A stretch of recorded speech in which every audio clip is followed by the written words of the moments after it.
Bienvenue dans Politis, le départ de la MINUSMA est acté. Le 30 juin, le Conseil de sécurité de l'ONU a approuvé à l'unanimité la fin de la mission à la demande du gouvernement malien. Qu'en pensent les citoyens? Quel impact ce retrait de la MINUSMA aura-t-il sur l'accord pour la paix et la réconciliation, dans la mise en œuvre duquel elle joue un rôle important? Ibrahim Maïga, chercheur, expert sur les questions sécuritaires dans le Sahel, est notre invité. La mission multidimensionnelle intégrée des Nations Unies pour la stabilisation au Mali, déployée en 2013, a fait l'objet de contestations persistantes. Pour moi, c'est pas une grande chose, parce que là où nous sommes aujourd'hui, depuis 2013, je crois que la MINUSMA est là, donc ils n'ont rien foutu. Bon, pour moi même, c'est eux une barrière entre, comment dirais-je, les soldats maliens et les rebelles. Donc si la MINUSMA part aujourd'hui, je crois que c'est une meilleure solution pour nos soldats. Donc on n'aura peut-être pas de problème pour ça. Pour moi, bon, c'est comme ça. Bon, moi, le départ de la MINUSMA, ça m'a plu parce que depuis 2013, la MINUSMA est là, mais il n'y en a pas eu de résultat, vraiment, franchement parler. Je suis satisfait de leur départ parce qu'on peut dire en 10 ans, on ne peut pas dire qu'ils n'ont rien fait, mais malheureusement, on n'est pas satisfait de leur bilan. Donc, sur ce, on va essayer d'explorer d'autres pistes. Voilà.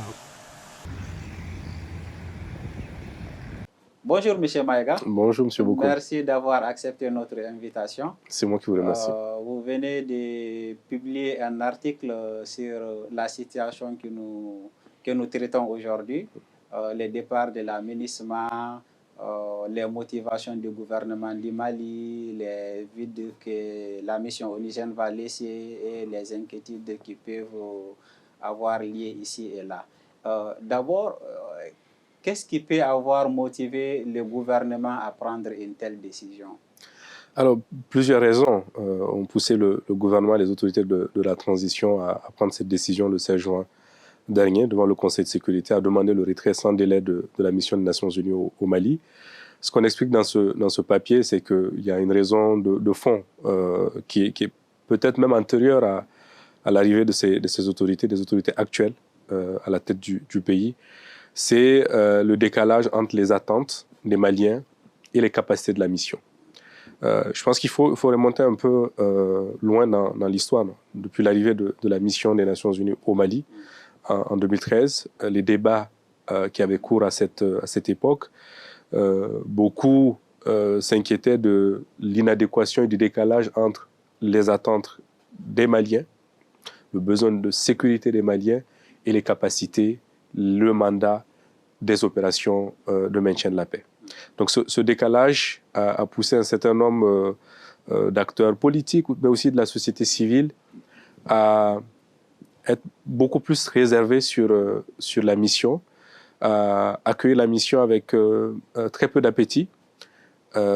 Pour certains, la mission ne devait tout simplement pas être déployée au Mali dans le format qui avait prévalu en 2013. Donc il y a une raison très ancienne qui est même antérieure à l'arrivée de ces autorités de transition, même si le discours est beaucoup plus fort depuis leur arrivée. La deuxième raison, c'est aussi, disons, le décalage, là encore une fois, entre les attentes, cette fois-ci des autorités de la transition et les capacités de la mission ou le mandat, les activités, les principales missions ou priorités stratégiques de la mission.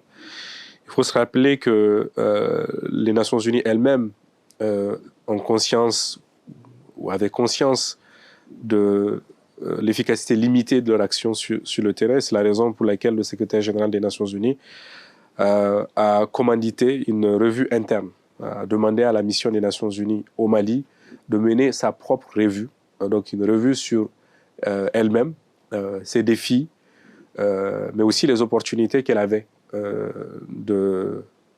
d'apporter une amélioration au quotidien des Maliens. Et à la sortie de cet exercice, il y a 3 options qui ont été proposées.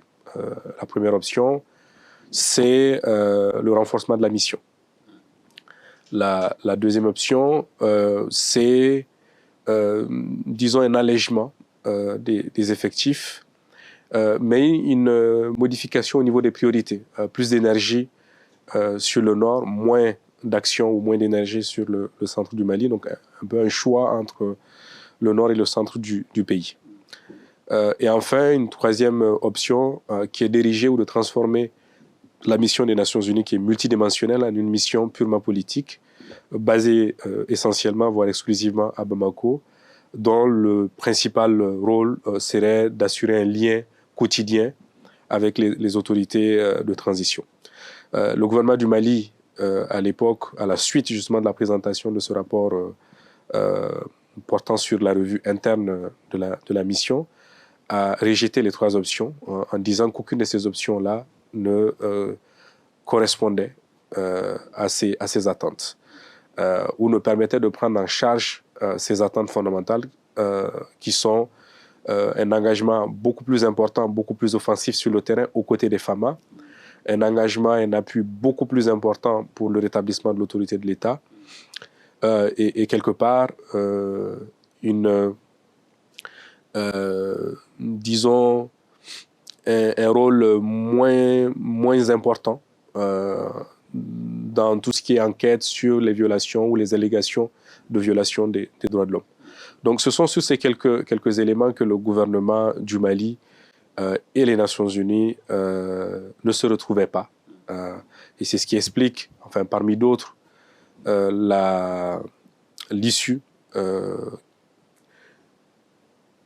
pas très surprenante à laquelle nous avons abouti le 16 juin dernier, mais ensuite qui a été entérinée par le Conseil de sécurité lui-même le 30 juin à la faveur d'une résolution qui a été adoptée à l'unanimité des membres du Conseil de sécurité. Et d'où vient l'opinion très répandue selon laquelle la MINUSMA a échoué, la MINUSMA ne joue pas son rôle, ça s'entend dans la rue aussi bien que dans les salons fêtés. Est-ce que la mission onusienne a joué son rôle? Effectivement, vous faites bien de souligner cet élément. Je crois qu'il est lié en grande partie au décalage entre les attentes et les capacités de la mission. Je crois qu'on a souvent une lecture pas toujours juste du mandat de la MINUSMA. Qui est de maintenir la paix, mais qui vient en appui, surtout. Je crois que c'est extrêmement important. C'est une mission de stabilisation en soutien aux efforts maliens et pas en substitution aux efforts maliens. Et pendant très longtemps, on a fait peser sur la mission un rôle qui n'était probablement pas le sien. Et elle-même, dans sa mission, enfin dans sa communication, dans la façon dont elle a engagé le débat, les discussions avec les autorités maliennes, elle s'est peut-être, de façon volontaire ou involontaire, placée à un niveau d'attente où elle ne devait pas être. Et effectivement, on a cette opinion très répandue, en particulier dans les centres urbains du sud du pays, où la mission intervient très peu, il faut le dire. Entre 80 et 90% des effectifs de la mission sont déployés dans le centre du Mali, en particulier dans les régions de Bandiagara et de Mopti, pour ce qui concerne le centre, et dans le nord du pays, dans les régions de Tombouctou, Gao, Menaka, Kidal, Tessalit, Aguelok, entre autres. Et donc, effectivement, on a aussi ce décalage de perception entre des Maliens qui sont essentiellement basés ici dans le sud et qui ont un rapport très superficiel à la mission, qui ont très peu d'échanges en réalité avec la mission, qui voient la mission essentiellement sous le prisme d'un défilé de véhicules 4x4 dans la capitale et qui voient très peu l'impact au quotidien de la mission. C'est vrai que le discours est beaucoup plus nuancé dans le Nord, où il y a des critiques contre la mission. Je pense que un certain nombre de critiques que vous entendez, notamment en lien avec l'efficacité de la mission, sont aussi des critiques relayées par des habitants du nord du pays, du centre du pays, qui disent que la mission ne les sécurise pas suffisamment, qui disent être abandonnés à leur sort, souvent par la mission des Nations Unies, qui trouvent que la mission ou la tâche de protection des civils n'est pas suffisamment prise en compte par la MINUSMA. Vous retrouvez ces critiques-là. Mais tout de suite, où le discours est plus nuancé en ce sens que on met aussi à côté ce que la mission apporte à ces populations-là.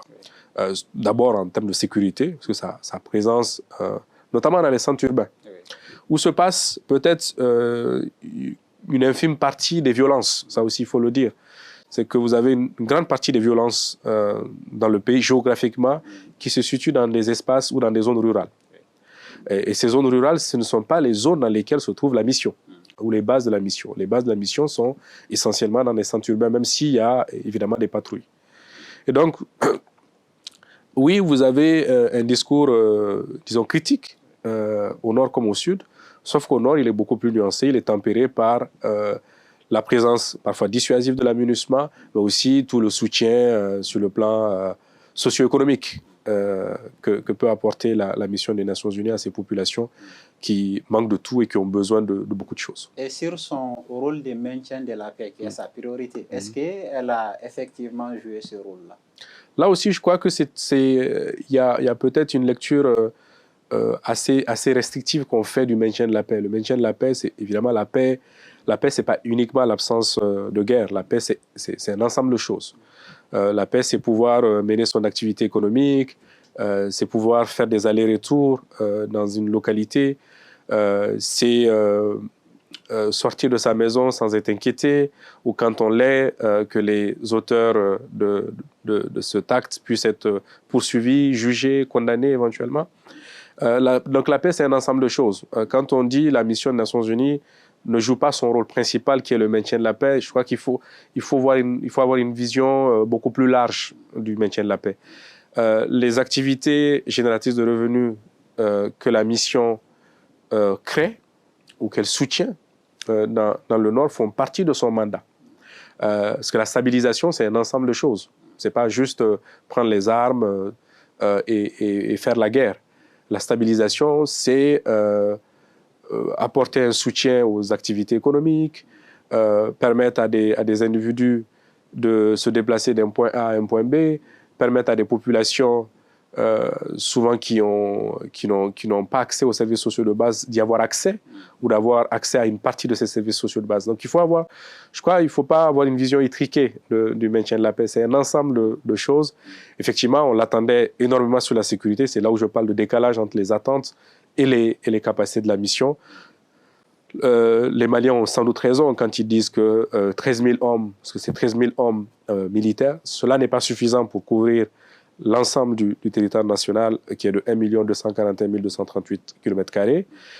Certes, cela n'est pas suffisant, mais on s'attendait à ce que la MINUSMA fasse plus, qu'elle fasse mieux sur le plan sécuritaire, ce qui n'a pas été le cas. Donc, évidemment, elle est jugée sévèrement, peut-être à raison, sur le volet sécurisation des biens et des personnes.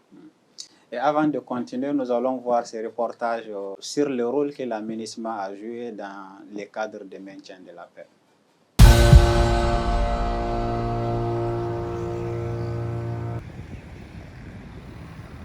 Entre le gouvernement et les mouvements signataires de l'accord pour la paix et la réconciliation, le dialogue est interrompu depuis 7 mois. Et le départ de la MINUSMA met plus que jamais la paix en danger. C'est la première fois depuis sa signature qu'on fait 7 mois sans qu'il y ait le moindre contact entre les autorités et le mouvement signataire. 7 mois sans qu'on tienne un minimum de réunions par rapport à l'accord. Donc chacun se prépare de son côté. Chacun pour lui, l'autre va s'attaquer à lui d'un moment à l'autre. Donc la confiance aujourd'hui est quasi inexistante. C'est pour cela qu'il est menacé plus que jamais. Et si rien n'est fait, dans un bref délai, on n'en parlera plus de cet accord. Depuis la signature de l'accord pour la paix et la réconciliation en 2015, la MINUSMA joue un rôle crucial dans sa mise en œuvre. Elle est chargée d'assurer le respect du cessez-le-feu entre les différentes parties et d'assurer le secrétariat des cadres stratégiques permanents pour la paix, la sécurité et le développement. La MINUSMA, elle est là, sur le terrain, elle assure le secrétariat du CSA, qui est le mécanisme de suivi de cet accord. Elle préside plusieurs autres commissions, par exemple la commission technique de CTS, qui les émove, qui prévoit, qui observe les cessez-le-feu et qui suivent les arrangements sécuritaires Ça, c'est en termes de la mise en œuvre de l'accord. Donc, la MINUSMA a un rôle crucial vraiment qui joue là. Et si aujourd'hui, nous sommes à notre 8e année après la signature de l'accord, c'est un processus qui traîne toujours. Donc, dire que la MINUSMA qui joue un rôle d'appui et de soutien va partir, c'est que vraiment, ça va beaucoup impacter sur ces processus, comme j'ai eu à dire, qui souffrent déjà. À vous. Monsieur Maïga, parmi les vides que la mission onusienne va laisser derrière elle, c'est surtout le contact qu'elle maintenait entre le gouvernement du Mali et les groupes signataires de l'accord pour la paix et la réconciliation. Comment vont se combler notamment ces vides-là? Effectivement, l'un des risques que nous pointons, et puis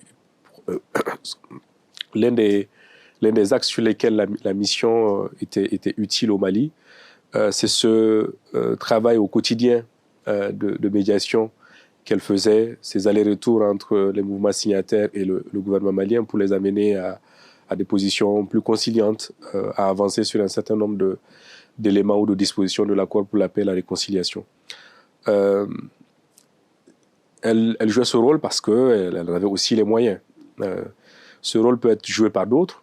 On peut penser à l'Algérie qui est le chef de file de la médiation internationale, qui a joué un rôle essentiel dans l'élaboration et la signature de ce document, qui est quand même contesté en haut lieu au Mali. Donc il faudra voir déjà si la volonté des deux parties est réelle, au-delà des discours bien entendu. Si les deux parties veulent avancer dans la même direction, si elles tiennent encore, parce que dans le discours, effectivement, il y a un attachement à l'accord, mais dans les faits, on voit très peu d'actes et de signes allant dans ce sens.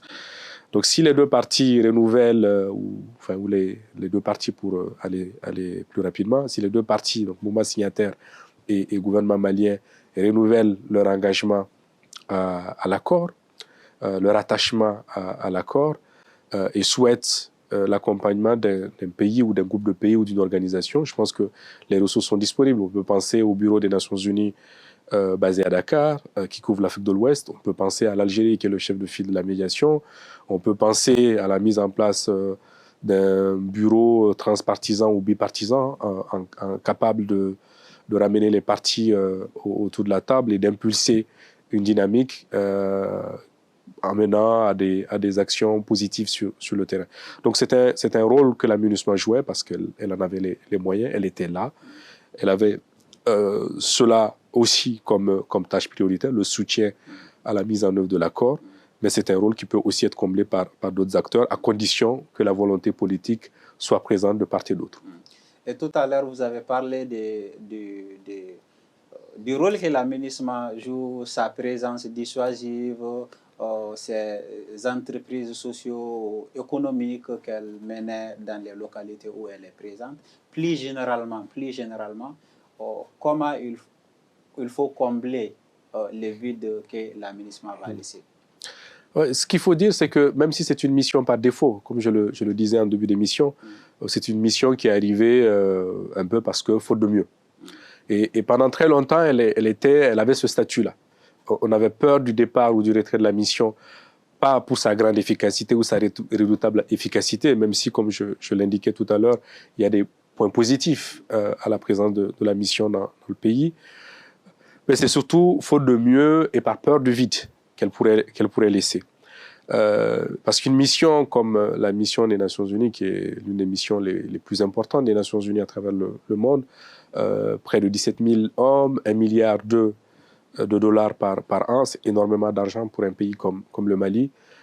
Quelque part, même si c'est de façon artificielle, maintenait l'économie dans un certain nombre de localités, dans les localités dans lesquelles elle avait une présence significative, comme je le rappelais, dans le centre et dans le nord du pays. Donc il y aura des effets. L'objectif du gouvernement, il est double. Premièrement, dans le cadre de ce retrait, négocié. Je pense que c'est une bonne nouvelle de voir que la résolution a été adoptée à l'unanimité. Ça veut dire que la demande malienne a été acceptée par l'ensemble des membres du Conseil de sécurité, que ces membres du Conseil de sécurité, y compris permanents, semblent être dans de bonnes dispositions pour accompagner le Mali dans cette phase transitoire. Il revient au gouvernement malien aussi de faciliter le retrait ordonné et sécurisé du personnel de la mission. Je crois que c'est un signal important que le gouvernement devrait envoyer pour maintenir le lien avec les Nations Unies et pour continuer à bénéficier des ressources utiles quand même des Nations Unies sur le terrain. Le second élément, c'est il faudrait que très rapidement le gouvernement puisse élaborer et communiquer un plan de substitution ou du moins pour contenir les effets du retrait à court terme de la mission. Je crois que c'est important que le gouvernement envoie ce signal non seulement aux travailleurs de la MINUSMA, travailleurs locaux de la MINUSMA, mais aussi à l'ensemble des communautés qui bénéficiaient des services pourvus par la mission. Ce plan, à mon avis, il doit arriver très rapidement. Un plan qui vise à mitiger, encore une fois, ou atténuer les effets, les conséquences d'un retrait de la mission qui, quoi qu'on dise, avait fini par occuper une place. Et cette place, il va bien falloir la combler d'une manière ou d'une autre. Merci infiniment, M. Maïga. Nous surveillerons de près ce processus de retrait de la MINUSMA qui devrait être effectif d'ici la fin de l'année. Merci de nous avoir suivis. Rendez-vous la semaine prochaine pour un nouveau numéro de Politis.